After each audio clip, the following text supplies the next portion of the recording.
नमस्ते दोस्तों, मैं डॉक्टर महेश वाधवानी आज आपके लिए एक बहुत ही इंटरेस्टिंग टॉपिक लेके आया हूँ। This is something which all cardiologist, cardiac surgeons, physicians, आम जनता सबके लिए थोड़ा इंटरेस्टिंग टॉपिक रह सकता है कि this is just my way of telling you all कि किस तरीके से हार्ट की डिजीज़, जिसको हम कार्डियोवास्कुलर डिजीज़ बोलते हैं या हार्ट अटैक वाली डिजीज़ बोलते हैं, myocardial infarction, heart attack, angina, ये जो बीमारी है इसका ट्रीटमेंट का एवोल्यूशन कैसे हुआ। सो टॉपिक ऐसा है जो सबके लिए ज्ञानवर्धक होगा और आगे भविष्य में क्या होने वाला है उसके लिए also will talk about it. So if you like this topic continue to hear it till the end. My name is doctor Mahesh Wadhwani. जैसा आप जानते ही हैं, मैं एक हार्ट सर्जन हूँ। I am a cardiac surgeon and head of the department for cardiothoracic and vascular surgery at Paras hospital in Gurugram. साथ ही साथ मैं founder of a site called as www.cardiacsecondopinion.com। इस साइट पर हम कोई भी प्रोसीजर रिलेटेड, कि किसी भी व्यक्ति को कोई प्रोसीजर एडवाइस किया हुआ हो तो उस प्रोसीजर के लिए वो प्रोसीजर आपके लिए सही है कि नहीं है, उस प्रोसीजर में एडिक्वेसी, कितना आपके लिए एडिक्वेट प्रोसीजर है, कितना कम है, या फिर प्रोसीजर करवाना भी चाहिए कि नहीं करवाना चाहिए, केवल दवाई से ही काम चल जाएगा, इन चीज़ों के लिए मैं आपको गाइड करता हूँ। मेरी पूरी टीम है जिसमें we have cardiologist, cardiac surgeons, cardiac anaesthetist, cardiac intensivist, cardiac nutritionist with me in this endeavour. हमारा एक क्लिनिक भी है गुड़गांव में, that is in Nirvana courtyard. So if you want to see and take a personal consultation with me, you can come to the clinic also. So जो आपको इस topic के बारे में हम बताएं तो इवन पुराने ज़माने से, आदिकाल से, लगभग जब सुश्रुत के बारे में भी जब हम बात करते हैं, आयुर्वेद के बारे में भी बात करते हैं, तो उस ज़माने में भी नसों में ब्लॉक होता है, ये चीज़ तो डॉक्यूमेंटेड थी। और पुराने ज़माने से ही लहसुन या अदरक मुंह में रखें उससे थोड़ा खून पतला होता है, ये चीज़ें तो पहले भी बताते थे। सिन्नमन जो होता है, अर्जुन की छाल जो होती है, इसको रखने से थोड़ा खून पतला होता है, ये बात तो पहले से पता थी कि किसी को अगर छाती में दर्द हो तो इसको मुंह में रख लें। ये टाइप के देसी इलाज हमारे बहुत समय से चले जा रहे हैं। बट इन देसी इलाजों में ये पता नहीं होता है कि अगर आपने अर्जुन की छाल एक पेड़ से ली और दूसरे पेड़ से ली तो उसमें एक्टिव कंपोनेंट कितना मिलेगा। उसमें भी सैलिसिलेट्स ही होते हैं। वो एक्टिव कंपोनेंट किसी में ज़्यादा हो सकता है, किसी में कम होता है। That's where the modern medicine comes in, कि वो डोज बहुत ही प्रिसाइज तरीके से दे सकते हैं। अब जब धीरे धीरे करके हार्ट अटैक बढ़ने लगे, ये हुआ लगभग 1920 से 1950 के दौरान। वेस्ट में, अमेरिका में पहले आई ये बीमारी सबसे ज़्यादा, बाकी जगह पर बहुत ज़्यादा नहीं थी, रेयर थी, केवल बहुत ही रईस और राजाओं में ही होती थी इस तरीके की बीमारी जिसमें हार्ट की नसें ब्लॉक होने लगे। बिकॉज मेरे बाकी वीडियोज़ अगर आप देखेंगे तो उसमें मैंने समझाया हुआ है कि बीमारी कैसे होती है। बट जब बहुत ज़्यादा डिजीज़ आने लगी और साथ साथ टेक्नोलॉजी चेंज होने लगी तो आविष्कार आया एंजियोग्राफी का। जब एक बार एंजियोग्राफी का आविष्कार आया कि आप दिल की नसों में डाई डाल के उसको एक्सरे की फिल्म पे आप नसों को देख सकते हैं और नसों में कितना ब्लॉक है एग्जैक्टली मेजर कर सकते हैं, तो वहाँ से शुरू हुई जो मेन इलाज के लिए जो सारी प्रोसेस है। और तब थोड़ी अंडरस्टैंडिंग भी बढ़ती रही डिजीज़ को, क्योंकि फिर अब पेशेंट्स जब ऑपरेट होते थे तो उनकी डिजीज़ प्रोग्रेशन के बारे में भी समझ में आने लगा। सो बाईपास सर्जरी लगभग 60s में शुरू हुई, 1960s में। देर आर सम क्लेम्स कि रशिया में एक सर्जन ने उससे पहले भी किया था। वेस्टर्न मीडिया सेज 60s और Russian media says even 50s, because उस समय वर्ल्ड वॉर, कोल्ड वॉर का टाइम था, तो रशियन एजेंसीज बहुत अच्छे से बता नहीं पाई थी। बट उस समय उन्होंने पहली बार प्रूव किया कि छाती खोल के अगर हम पैर की एक नस को दिल में ऊपर और नीचे जोड़ देंगे तो जो ब्लॉक वाला एरिया है वो बाईपास हो सकता है, इसीलिए बाईपास आया था। सो उस समय के लिए this was the latest technology. किसी इंसान ने ऐसा सोचा नहीं था। इट वाज मैजिकल कि आप अपने ब्लॉक को कुछ भी छुए बगैर बाईपास कर दें और खून नसों में जाता रहे और उससे इंसान जीने लगे, तो दैट वाज वंडरफुल।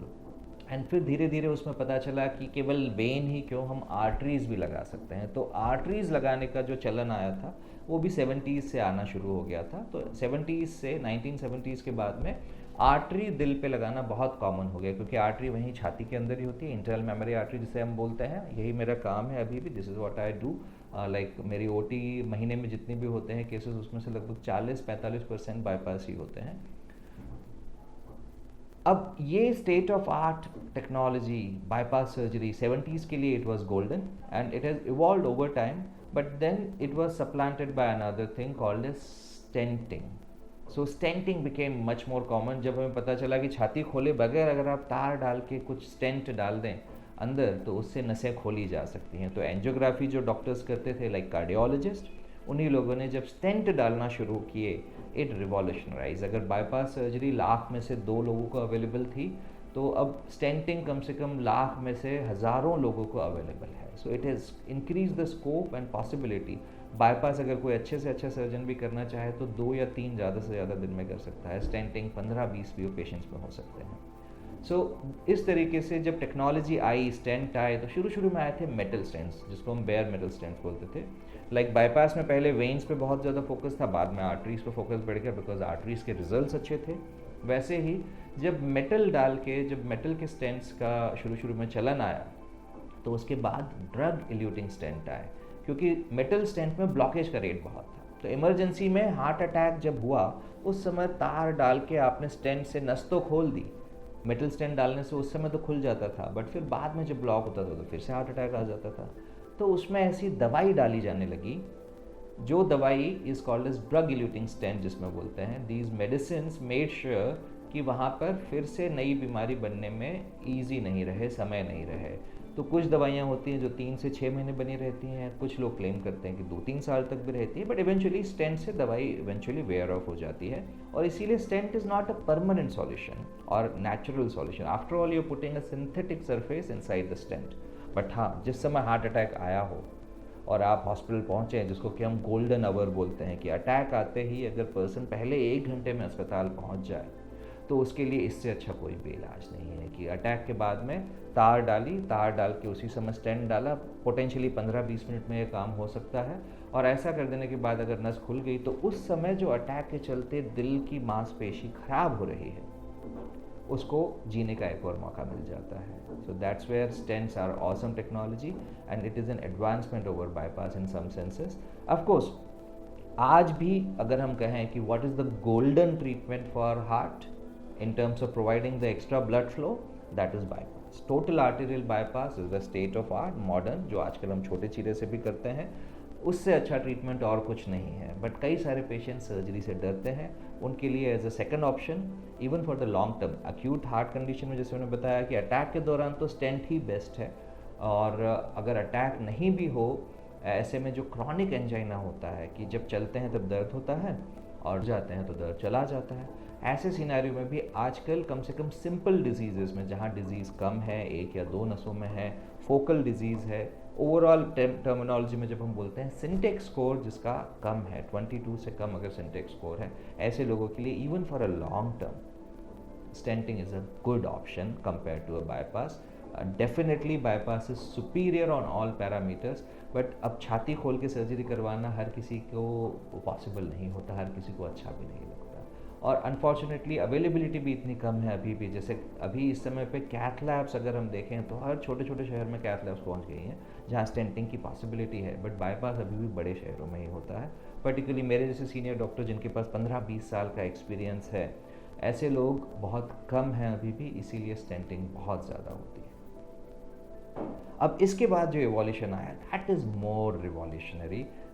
अब जो बात चल रही है कि डिजीज़ होने ही न दें, उसके लिए जो मेडिसिनल एवोल्यूशन हो रहा है, जो मेडिसिन्स आ रही हैं, आज के ज़माने की मेडिसिन्स ऐसी हैं, अगर आपको 10% 15% ब्लॉक का पता चल चुका है, तो आज की दवाइयाँ इतनी अच्छी हैं कि आपको कभी भी लाइफ में स्टेंटिंग और बाईपास की ज़रूरत नहीं पड़ेगी. They can almost ensure in most of the patients. So lifestyle modification, जैसा हमने पहले भी समझाया है कि सिगरेट स्मोकिंग छोड़ दिया, एक्सरसाइज करते रहें, सिटिंग इज़ न्यू स्मोकिंग जैसा हमने बताया हुआ है, डायबिटीज़ और मेटाबॉलिक सिंड्रोम को बचाने की जो और तरीके हैं जो मेरी दूसरी टॉक्स में भी हैं. साथ ही साथ में ऐसा जो भी फैक्टर्स हैं कि उम्र के साथ में, और बाकी जो मेरी बाकी टॉक्स में हमने बहुत इस बारे में डिस्कस किया है, medicines have become a powerful weapon against development of such a disease, जिसको हम एथेरोस्क्लेरोसिस कहते हैं. तो इस बीमारी को जड़ से ही बढ़ने नहीं देना, अब ख़त्म करना किसी के बस में नहीं है, ये समझ लीजिएगा। जो झूठे डॉक्टर होते हैं, बाकी कई सारे ऐसे डॉक्टर्स हैं जो बोलेंगे कि 80% ब्लॉक को भी मैं ख़त्म कर देता हूँ, 90% ब्लॉक को भी मैं ख़त्म कर देता हूँ, that is all ridiculous. But जब 5%, 10%, 20% भी ब्लॉक मिला हो, उसको दवाइयों से हम बहुत अच्छे तरीके से रोक सकते हैं। तो रोसुवास्टैटिन, एस्पिरिन, टिकाग्रोलॉल, ये सारी ऐसी दवाइयाँ हैं विच हैव रियली रिवॉल्यूशनराइज्ड। एंड जिस तरीके से था कि बाईपास जब आया था तो बाईपास कुछ ही पेशेंट्स को अवेलेबल था, स्टेंटिंग उससे कहीं ज़्यादा पेशेंट्स को अवेलेबल है, और अब आगे की जनरेशन में ये दवाइयाँ एक बहुत बड़े समाज को, बहुत बड़ी पॉपुलेशन को मदद करने वाली हैं। इनफैक्ट आज की तारीख में पूरी दुनिया में सबसे ज़्यादा प्रिस्क्राइब की हुई दवाई इज़ रोसुवास्टैटिन, जो स्टैटिन ग्रुप ऑफ ड्रग्स हैं, जिससे कि कोलेस्ट्रॉल कम होता है।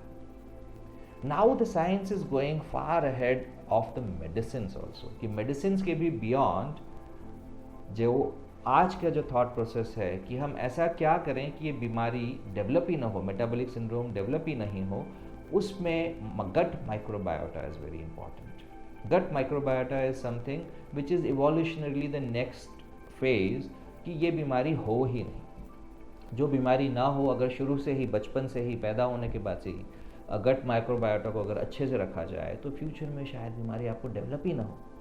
ये बातें आज की जा रही हैं, and hopefully with this we will win over this biggest cause of death world wide.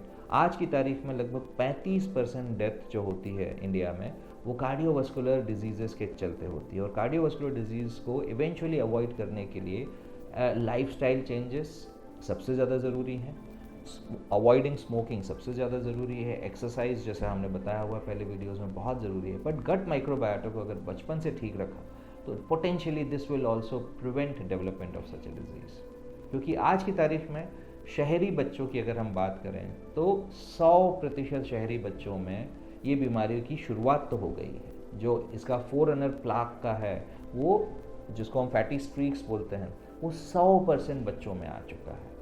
अगर गट माइक्रोबायोटा बचपन से ही ठीक रखेंगे तो शायद ऐसा ना हो। और शायद यही फ़र्क है एक आदिवासी या गरीब गांव के बच्चे में और शहर के बच्चे में। सो उन स्टडीज़ को ध्यान में रखते हुए गट माइक्रोबायोटा का इम्पोर्टेंस बढ़ता जाता है। So this is the evolution of the therapies. Her therapy का अपना अपना रोल हर किसी व्यक्ति में है। ऐसा नहीं है कि आज मॉडर्न ज़माने में bypass is irrelevant, bypass is very very important. And आज की तारीख में भी जिसको ब्लॉक हो चुका हो, 70% से ज़्यादा ब्लॉक हो चुका हो, 80% से ज़्यादा ब्लॉक हो चुका हो, ऐसे पेशेंट्स के लिए सबसे अच्छा इलाज आज भी बाईपास सर्जरी है, पर्टिकुलरली टोटल बाईपास सर्जरी। और छोटे चीरे से जो बाईपास हम करते हैं, ये सब चीज़ें आर द एडवांसमेंट्स, और उसका भी अपना इम्पॉर्टेंस है।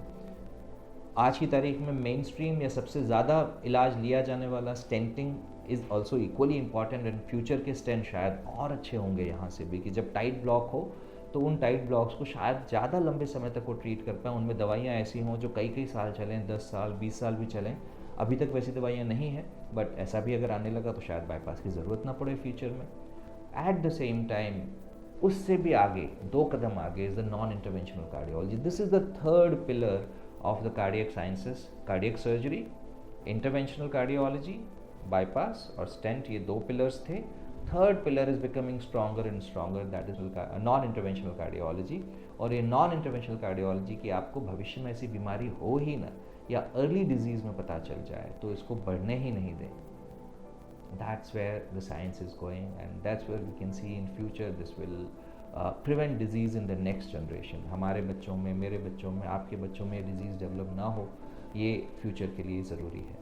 ऑफ कोर्स मैं और आप जो हमारी जनरेशन के लोग हैं, उनके लिए अभी भी bypass and stent will remain the main therapy, क्योंकि जिसमें ब्लॉक आ चुका है उसमें दवाइयाँ कहीं तक किसी बहुत ही कम लेवल तक हेल्प कर पाती हैं, या जिसमें ब्लॉक टाइट ऑलरेडी हो चुका है उसमें स्टेंट या बाईपास के अलावा कोई भी तीसरी थेरेपी उतनी अच्छी नहीं। बट फ्यूचर में शायद इनकी ज़रूरत उतनी ना पड़े, and that's where we are heading, and that's what amazes me the most. So मैं एक ऐसा हार्ट सर्जन हूँ जो खुद ही ये उम्मीद में है कि कभी भविष्य में हार्ट सर्जरी की ज़रूरत ही नहीं पड़े। That's where the success of a good heart specialist is, कि बाईपास सर्जरी को जितना अवॉइड कर सकें करना चाहिए, and that is coming from a surgeon to you. जहाँ तक हो सके बाईपास नहीं करना चाहिए। All the best.